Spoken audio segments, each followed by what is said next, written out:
everyone. Welcome back. Welcome all of you to module 11. As we discussed in the earlier module, it is the job of the network professional to keep the network secure. It's common practice among the network administrators to concentrate on security attacks coming from outside the network, ignoring the possibility of threats originating within the network. These threats can range anywhere from an employee unwittingly adding an Ethernet switch to the corporate network so they can have more ports to malicious attacks caused by a disgruntled employee.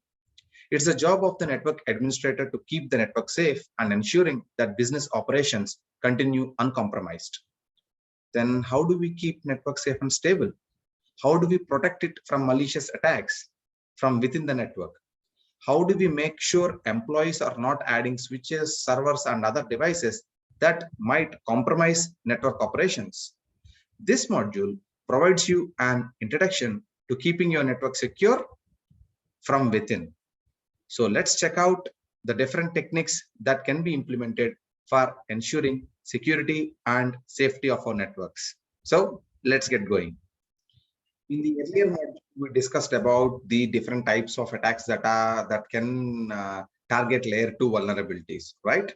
So this module is just a continuation of our earlier module 10, where we are going to show how to configure the actual mitigation techniques. If you observe in this particular objective page, you can see that the different things that we are going to discuss in this module are pretty much similar to what we discussed in the earlier modules, where we are going to talk about port security, and we are also going to talk about mitigation of VLAN attacks, DHCP attacks, ARP attacks, and STP attacks. But the major difference being here, I'm going to give you the commands through which we can actually implement the mitigation techniques, where we are going to show how to configure DTP and native VLAN to mitigate the VLAN attacks, how to configure DHCP snooping, configure ARP inspection, and also configure port fast and BPDU guard in this particular module.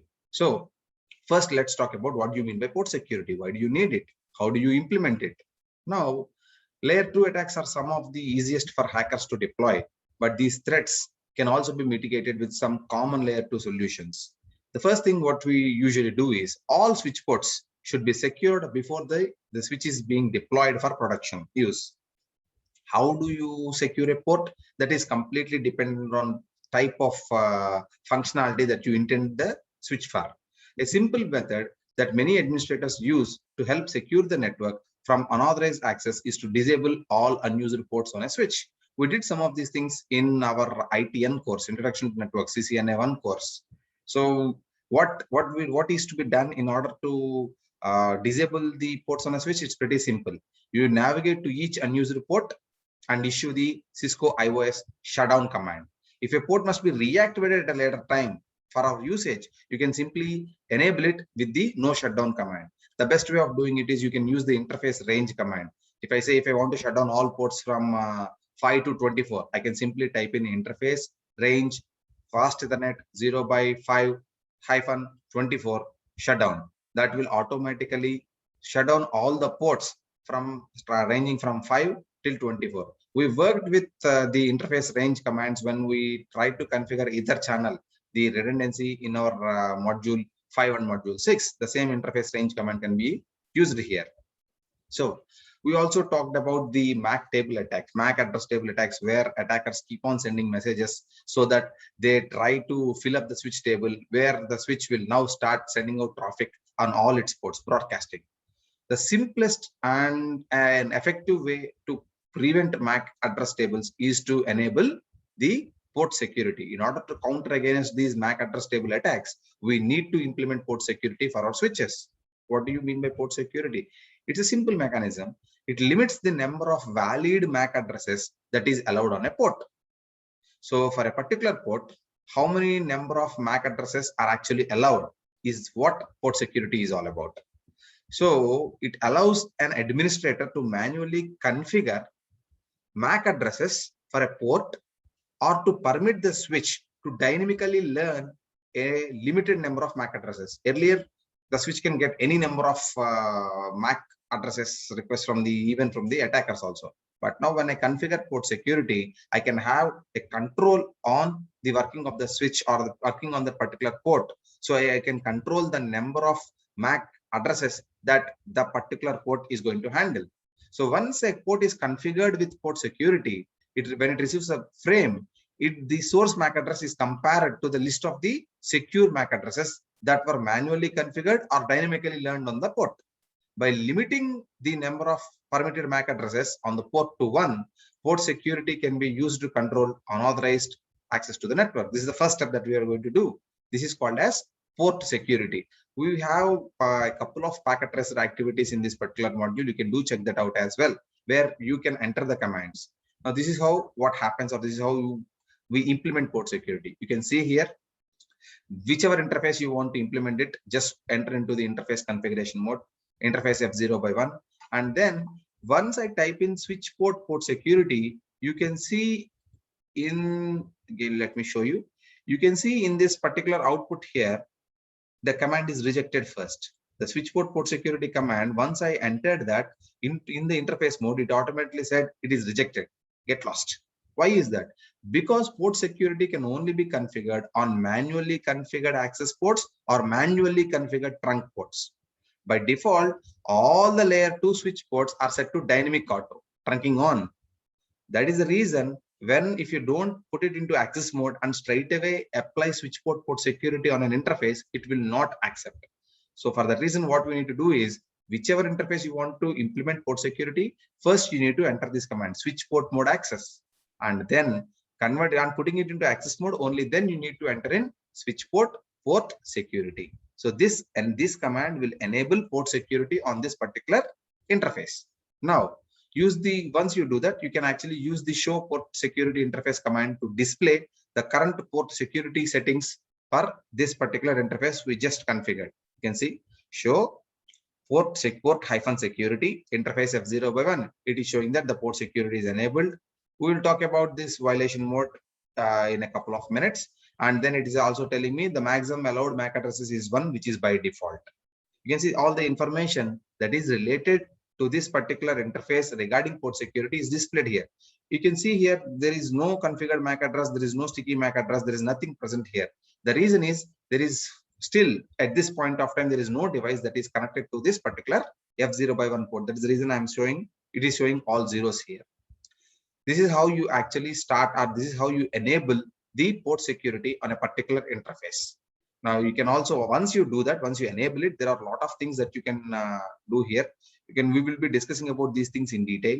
We can implement the other specifics of port security, including the aging, the MAC addresses, the maximum number of secure addresses, and also the violation mode, which is what violation modes are there, how to access them, how to specify them. I'll show you. Okay, to set the maximum number of MAC addresses allowed on a port, you need to use the following command. You can see here, switch port. You first enter into the interface command. Guys, whenever you do this, you always see here, there is config -if, which shows you that you are in interface configuration or interface mode. That means you are in one particular interface.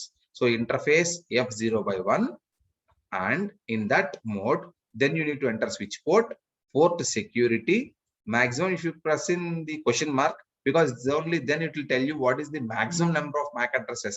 It might vary for a switch depending on the iOS version. In our example, it's showing to you that the maximum number of MAC addresses allowed is 8,192. You can give any number based on the requirement. If you want 6, 4, 3, 10, 32, anything. The range is between 1 to 8,192 for this particular switch. The command, please remember the command, that switch port -security maximum, and then you give the number.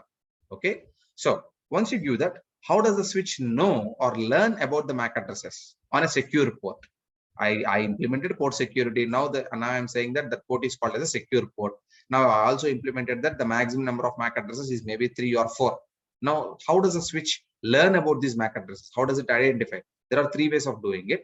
The first one is manual configuration by the network administrator. If the administrator knows that maybe the switch for one particular port is going to talk to only maybe 3 or 4 devices.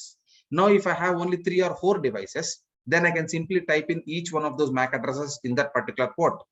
So only it will allow only those 4 devices to communicate with the switch through that port. Otherwise, it is going to block it. So for that, I can need to enter this command: switch port, port security, MAC address, and one by one. All the MAC addresses I can manually configure. But this is not practically possible if there are many number of devices for a large network. Then we go for dynamically learned. So there is a slight difference between the next two methods, dynamically learned and dynamically learned sticky. The difference is, if you just put it in as dynamically learned, if the switch gets rebooted, all the device MAC addresses that are learned through this method are lost. They are not going to be saved because it is not going to update the running config. But if you learn them through sticky method, what you can do is, if the administrator can enable the switch to dynamically learn the MAC address and stick them to the running configuration by using the following command. What you need to do is switch port, port security, MAC address, sticky. You need to mention sticky here. Once you mention sticky here, whichever MAC addresses are actually learned by the switch will now stick them or are now stuck to the running configuration, so that even though it is all stored in the NVRAM. So this is how you do it. So these are the 3 methods through which the switch will learn about the MAC address now.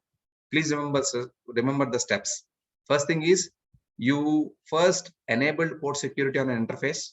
Now I'm saying that as an secure port, and after converting it into a secure port, the next thing I did is I made the maximum number of MAC addresses that are permitted.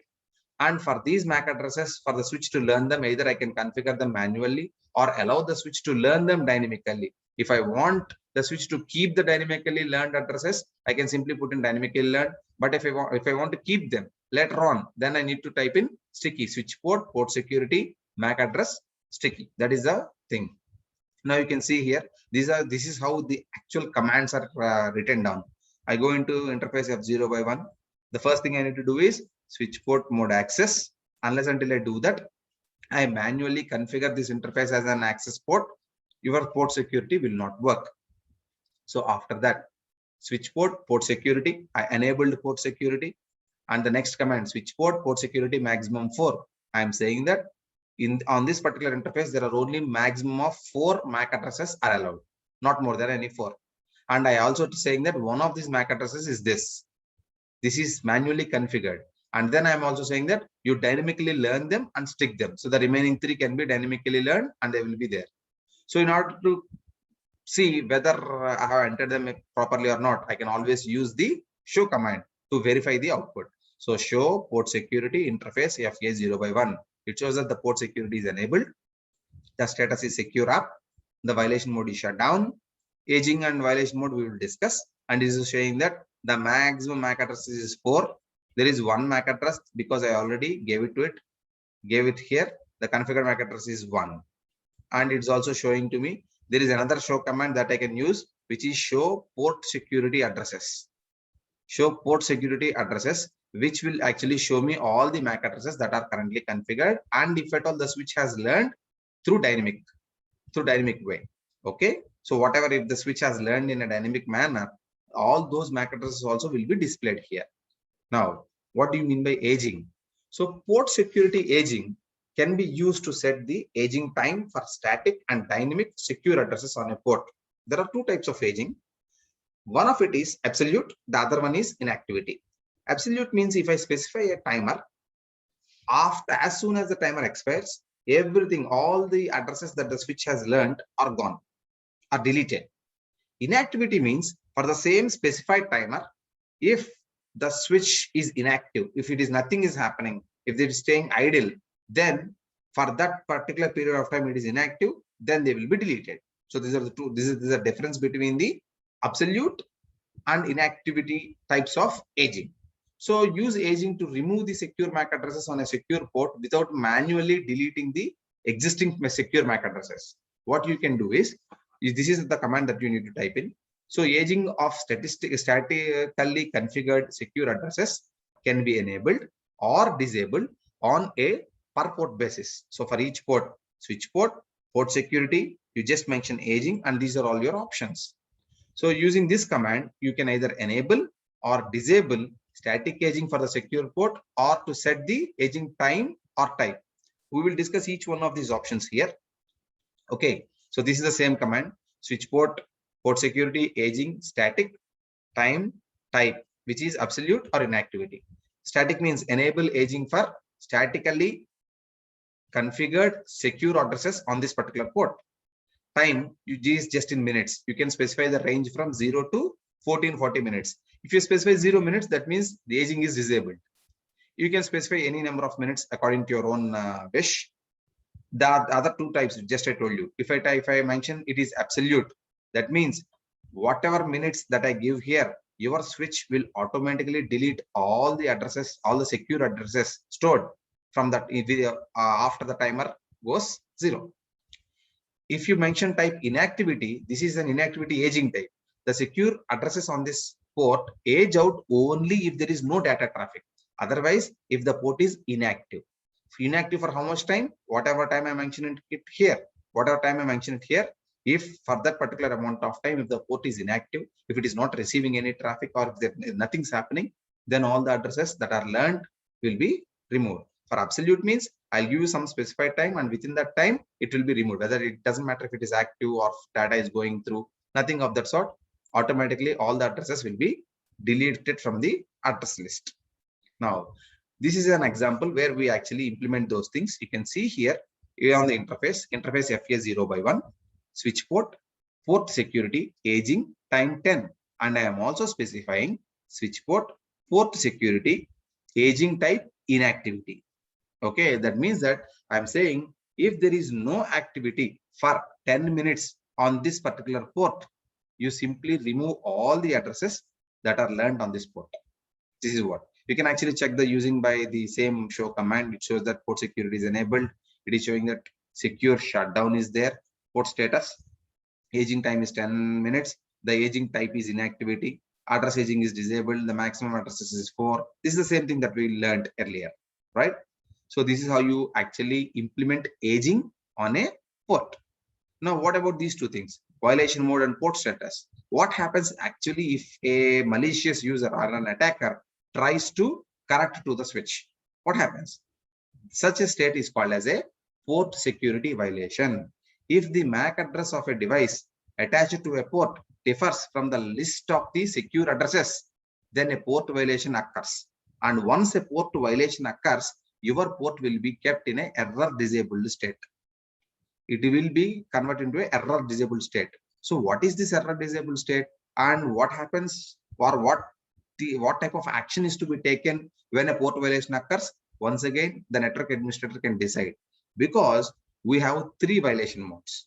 We have 3 types of security violation modes. The first mode is shutdown, the second mode is restrict, and the third mode is protect, of which shutdown is the default one, restrict is a medium secure one, and protect is the least secure one. What happens?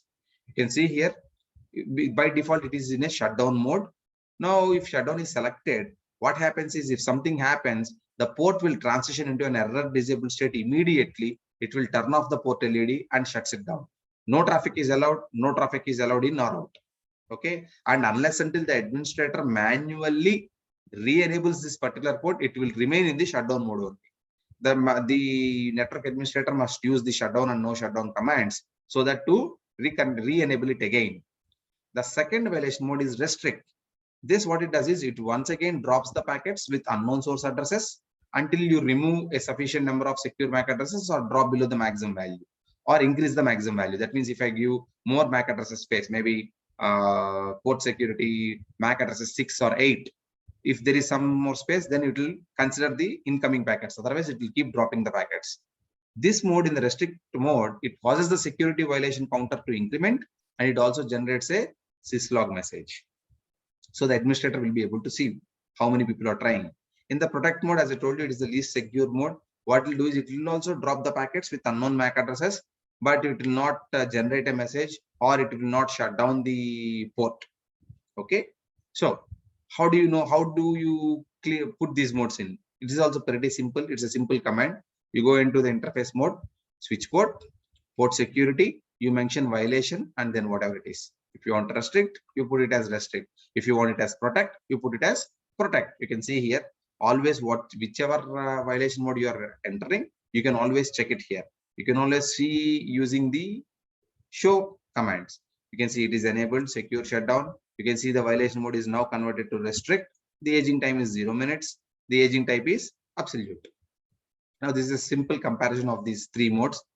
If you can see in protect, all the three modes are actually they're going to discard offending traffic, but only shutdown is the one which actually sends a syslog message. It increases the violation counter and it also shuts down the port. In restrict mode, it will send a syslog message. It will also increase the violation counter. This is the one total number of violations. Here you can see this is the violation counter. It will increase the violation counter but it will not shut down the port. Whereas in the protect mode, it will only discard the traffic. There is no message sent. There is no violation counter. It does not shut down the port. As I said, protect is the least secure of the lot of the among these three. So once you place a port in error disabled state, what happens? So when a port is shut down and placed in the error disabled state, no traffic is sent or received on that particular port.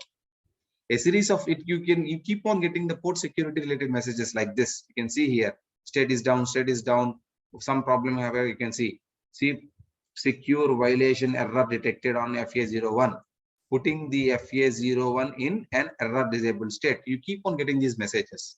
Okay, but when the port protocol and the link status are changed to down, and also the port LED light, which usually blinks to show activity, is turned off. Okay, this is how you will get all sorts of messages when port security is there and when the port is shut down and is placed in an error disabled state. Now you can also check this out. Show interface command. What is happening here is, here you go. If F0 by 18 is down, the line protocol is down, and it is also showing that it is in an error disabled state. You can see here, enabled, secure shutdown, the violation mode is shut down, and address aging is disabled. So the administrator should determine what causes the security violation. If an unauthorized device is connected to a secure port, the security threat is eliminated before re-enabling the port. But to re-enable it, first you need to shut down the port. First you need to type in shutdown and then use the no shutdown command. First you have to administratively shut down the port because currently it is in an error disabled mode. You need to bring it out of that. So in order for an administrator to enable this port again, to enable this F0 by 18 port again, what they need to do is first you have to shut it down. So interface F0 by 18, enter, shut down. Then after that, then you need to type in no shutdown command. This is the proper procedure to re-enable the port. Okay. So if you want to verify port security, there are many show commands, but the best thing is simply type in show port security, which will give you all the the status of all the ports. You can see here. This example indicates all 24 interfaces of the switch are configured with the switch port security command. You can see the maximum secure addresses is allowed is only 1. That means if it is only 1, the security mode is in the shutdown mode. You can see here. So no devices are connected in the current snapshot. That is the reason it is all showing you zeros. Because none of them are connected, automatically there are no security violations which are captured until now. That is the reason you see all zeros here. This is just a snapshot of the current system. That is the reason you can see such things. Now you can actually have other commands also. Use the show port security interface to view details for a specific interface. I just shown you this. Secure, 0 minutes, disabled, all these things. To verify that MAC addresses are sticking to the configuration or not, use the show run command. You can see here, show run. That is, you want to display the running configuration, and you're also making it such that you're asking to show all the running configuration which begins with interface F Ethernet 0 by 19. You can see here 0 by 19 access port security maximum is 10. That means this particular port can learn up to maximum of 10 MAC addresses only, and then you enable to switch port security, and you're saying that MAC address sticky. So automatically, and you're also showing that port address, MAC address sticky, and this address. Okay, so once sticky is there, it will, you know that the MAC addresses are sticking to the port or in the running configuration. This is another one. You can also type in show port security addresses. This will display all secure MAC addresses that are actually manually configured or dynamically learned. So it is going to, so you can see here, secure dynamic is one way. Which type does this switch has learned this address is being shown here. Secure sticky. So if the secure address is manually configured by the administrator on that port, or the switch itself has dynamically learned on that port, all those addresses are actually displayed here by using this command, show port security address. Okay, so let's move on how to mitigate different VLAN attacks. Until now, I have shown you what port security is, how to enable port security, what are the different specifics or the policies that we can perform or that we can configure in addition to your port security. Now let us talk about the VLAN attacks. We discussed this in the last module also. I told you that there are many common ways of doing it: VLAN hopping, VLAN double tagging. Similarly, you can see the first thing is you can actually spoof the DTP messages, the dynamic trunking protocol messages, from the attacking host to cause the switch to enter into a trunking mode. Once the switch enters into a trunking mode, the attacker can send the traffic tagged with the target VLAN, and the switch can deliver the packet to the destination. Usually, it shouldn't allow packets entering into that particular VLAN, but if you can spoof a DTP message, you can convert that. And if at all, if an attacker can introduce a rogue switch and enable trunking, the attacker can then have access to all the VLANs on the victim switch from the rogue switch. Another type of VLAN hopping attack is a double tagging one. We discussed this also, where a attacker can put a malicious tag inside. That means it contains two tags. This attack takes advantage of the way hardware on most switches operate. So these are the different types of attacks that can be performed on VLANs. Now, what to do in order to mitigate such things? Some pretty basic steps can be done. There are 5 steps. You can actually mitigate most of the VLAN hopping attacks. The first thing is you disable DTP. You disable DTP by disable DTP negotiations on the non-trunking ports by first mentioning it as, or by putting them into access mode. For putting into access mode, the command that we use is switch port mode access. That's all. And disable unused ports and put them in an unused VLAN. You select only any VLAN that you don't use, and you put all the unused ports into an unused VLAN. Step 3 is, for all the trunk links or trunking ports, you manually enter the switching port mode trunk. Don't leave them auto. And you also disable DTP auto trunking negotiations on trunking ports by using the switch port no negotiate command. And also, finally, set your native LAN to something else than the default native VLAN, which is VLAN 1. You need to set it by something else. All these steps are shown as examples here. You can see I am putting all the access ports FA from 1 to 16. I'm putting them to switch port mode access, and from 17 to 20 switch mode access. These I won't be using. So what I'm doing is this is step 2. I am assigning all the remaining ports which I don't use to some VLAN, which is this VLAN is unused. So I'm just assigning to that. And after that, you can see here switch port mode trunk. Manually, I'm putting them into trunk mode, and I'm also disabling the switch port no negotiate, disabling the DTP on these trunk ports. And I'm also specifying a native VLAN rather than the default VLAN, which is VLAN 1. I am mentioning something else. So these steps, this is just an example of how to implement these steps in order to mitigate the VLAN hopping attacks. So next comes your DHCP attacks. We discussed about DHCP starvation, DHCP spoofing, all those things. Now, if you remember properly, we spoke about a tool called as a gobbler. So generally what happens is the DHCP starvation attacks can be effectively mitigated by using port security, because gobbler uses a unique source MAC address for each DHCP request sent. But if you enable port security, and if I say that each port is to learn only 6 or 10 MAC addresses, this gobbler tool will not be performing a DHCP starvation attack. But there is a slight roundabout thing for the attackers to do. What they can do is they can configure the gobbler to use the actual interface MAC address as the source Ethernet address, but specify a different Ethernet address in the DHCP payload. So the switch will be seeing a MAC address which is listed in its secure MAC address table, but internally the MAC address might be different. This is in a way to circumvent your port security. So for such reasons, what we need to do is, in order to counter against the DHCP spoofing attacks, we need to implement DHCP snooping on trusted ports. There are 2 things here. What do you mean by trusted port, and what do you mean by DHCP snooping?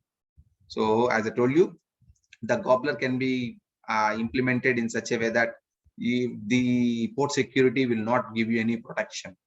So for that reason, we need to implement DHCP snooping, and later on the ARP inspection also. We'll talk about that.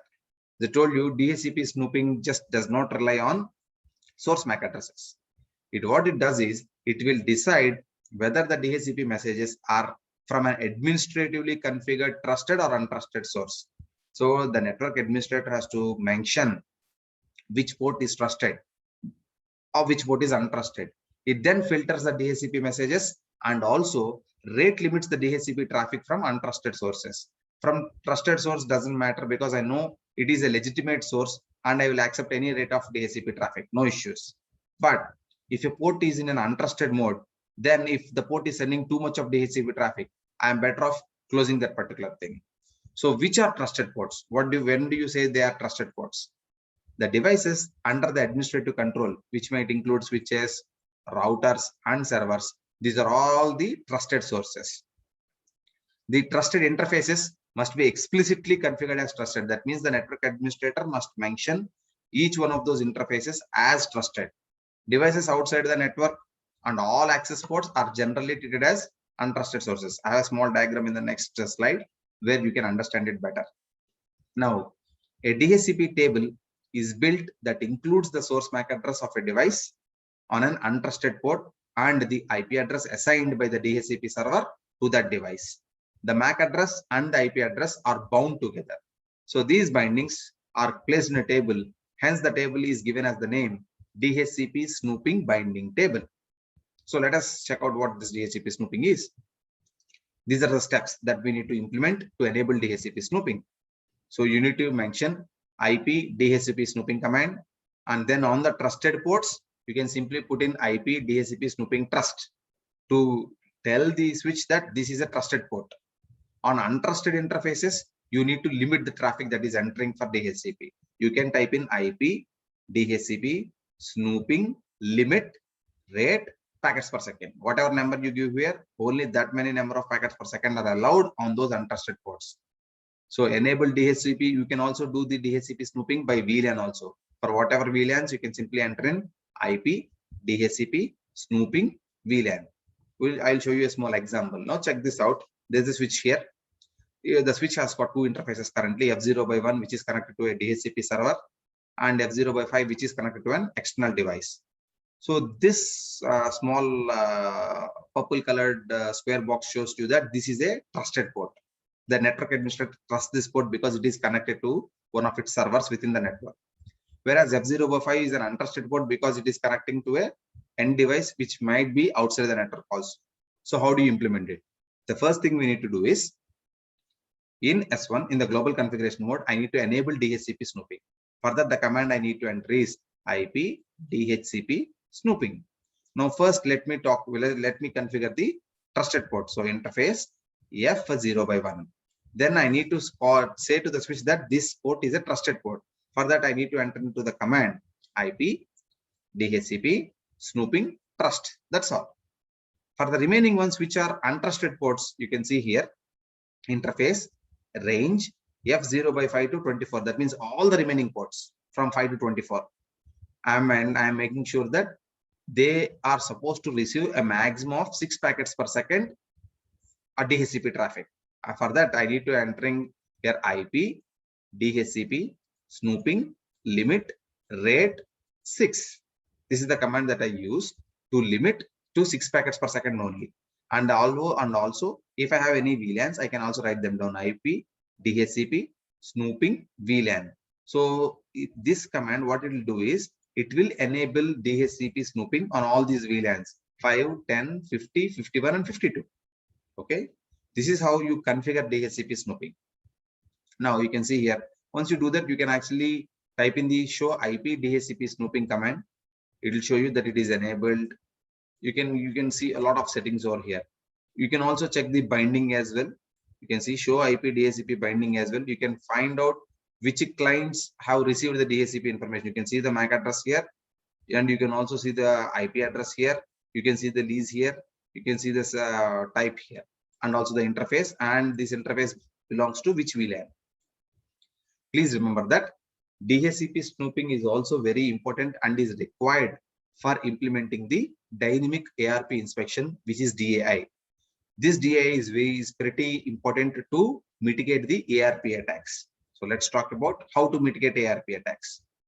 In a typical ARP attack, what a threat actor or an attacker does is they will simply send unsolicited ARP replies to other hosts on the subnet with the MAC address of the threat actor. That means the MAC address belongs to the attacker while the IP address belongs to the default gateway.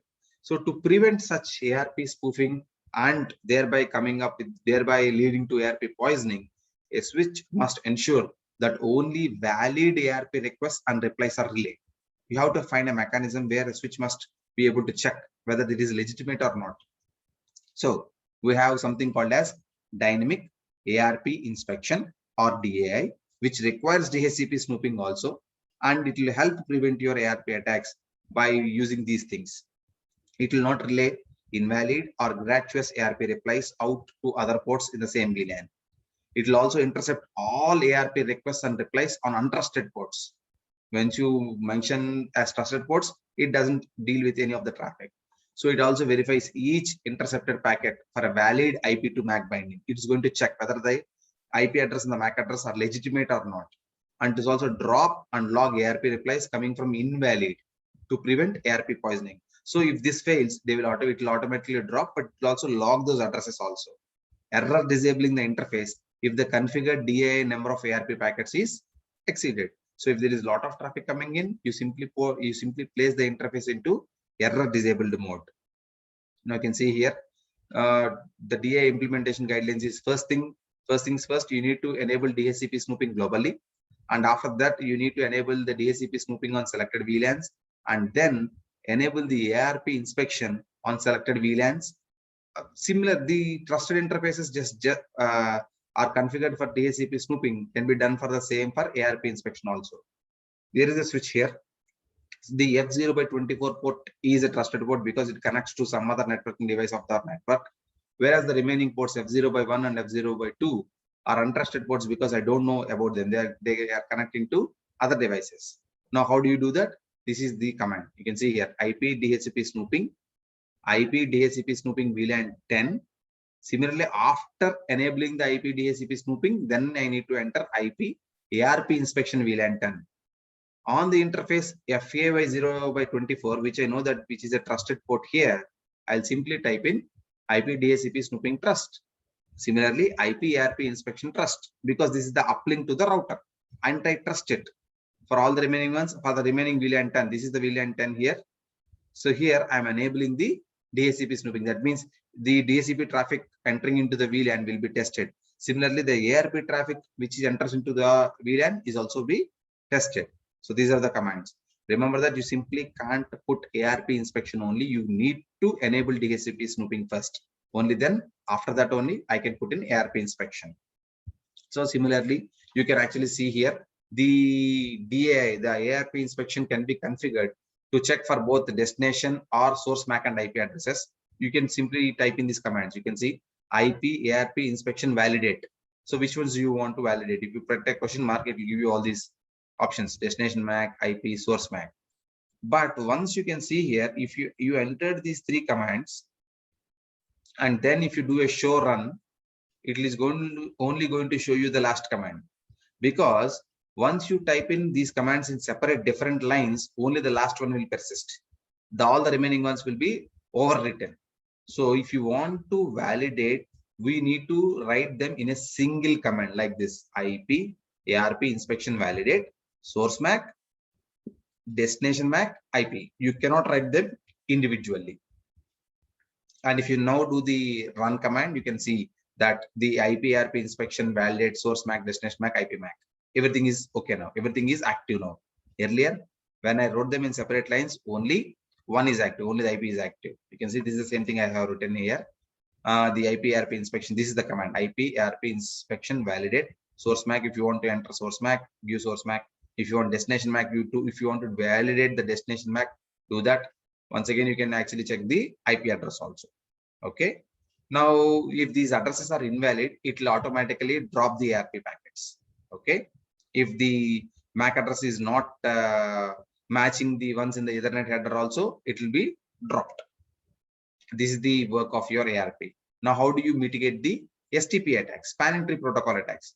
In the last module, I explained to you that with the spanning tree, you usually have the an attacker trying to spoof the root bridge, and they will force the topology to recalculate the spanning tree. So in that case, we have two commands called as portfast and BPDU guard. We explained it while explaining STP protocol also, but how do you implement? I will show it here. So to mitigate the STP attacks, use portfast and bridge protocol or BPDU guard. So what does portfast do? Portfast immediately brings a port to the forwarding state from a blocking state, bypassing the listening and learning states. It's a very fast way of doing it, and it is applicable to all end user access ports. It is only applicable to end user access ports, right? Now, the BPDU guard, what it will do is, if a particular port is not supposed to receive a BPDU or the PDUs of bridge data units, and if it receives one, automatically it will put the port into the error disabled mode. You can see here, like portfast, BPDU guard. That is, you need to simply write in BPDU guard. So BPDU guard should only be configured on interfaces attached to end devices. You can see here, in this particular S1, if you want to implement portfast and BPDU guard, these two commands can only be used for these access ports only, because these are the access ports which actually connect them to the end devices. You cannot use these two on these trunk ports because they are trunks. You cannot use them. Okay, so this is one. How do you bypass, or how do you do it? So you can see here, portfast bypasses the STP listening and learning states to minimize the time that access ports must wait. Only enable portfast on access ports. Portfast on inter-switch links can create a spanning tree loop. You can see here, there's a switch. These switch port mode access, and for us to implement the portfast, the command that we use is spanning tree portfast on the particular interface which I want to enter it. Similarly, if I want to enter the default, you can see here. If I simply put this command in the global configuration mode, not the interface configuration mode, if I can simply type in spanning tree portfast default, that will automatically enable spanning tree portfast on all interfaces. Okay, on all interfaces, but you should disable this on all the switch ports that connect you to other hubs or other switches or other bridges. Okay, you need to do that, because portfast is specifically should be implemented on ports that connect you to the end devices only. So for one port, if you want to do that, use spanning tree portfast interface on the interface configuration. If you want to do it for all ports, spanning tree portfast default. The same thing works for your BPDU guard also. You can see here portfast. You can see in order to check out whether this is being done properly or not, you can type in the show running config begin spanning tree. You can see all these things over here. Okay, you can see this command spanning tree portfast. You can see, you can also type in show running config interface type number, show spanning tree interface. We worked on these protocols on show protocols or show commands for spanning tree protocol in our earlier modules also. There is no difference. The same commands can be used, where you can actually find whether the portfast has been even enabled or not. For a particular interface also, you can just give in the interface number, it will give you the data back. So coming to the last slide, this is how do you configure BPDU guard then. What do you mean by BPDU guard? As I told you, an access port could receive an unexpected BPDU accidentally, or maybe if a user connected an unauthorized switch without the knowledge of a network administrator. Then if a BPDU is received on a BPDU guard enabled access port, the port is put into error disabled state. That means the port is shut down and must be manually be re-enabled or through automatically recovered using this global command, error disable recovery cause p secure violation global command. But generally what happens is the network administrator will come and see why a BPDU is received on this particular port, and if there is any problem, he will try to sort it out, and then he will re-enable that particular port.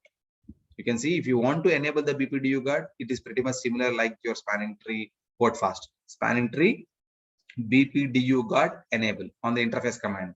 If you want to enable it for everything, go to the privileged executive mode. You can see here, show spanning tree, you can see in the configuration, in the global configuration mode, you can simply type in spanning tree, port fast, BPDU guard, default. The commands are pretty much the same for your BPDU guard and port fast. If you want to check out whether it is implemented or not, you can simply type in show spanning tree summary.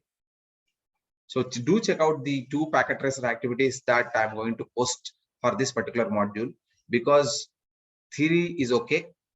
Both module 10 and module 11 discuss a lot of theory, because these are real kind of attacks that happen every day, and it is up to the network administrator to make sure that he has done the configurations properly to mitigate such attacks, because the attacks might happen anytime, maybe internally, externally, doesn't matter. It is up to the network administrator to have a good grip on how to safeguard our network from DHCP attacks, ERP attacks, STP attacks, all those things. So I hope everybody understood this particular video of module 11 well. So thank you for watching, and have a good day. Thank you. Take care.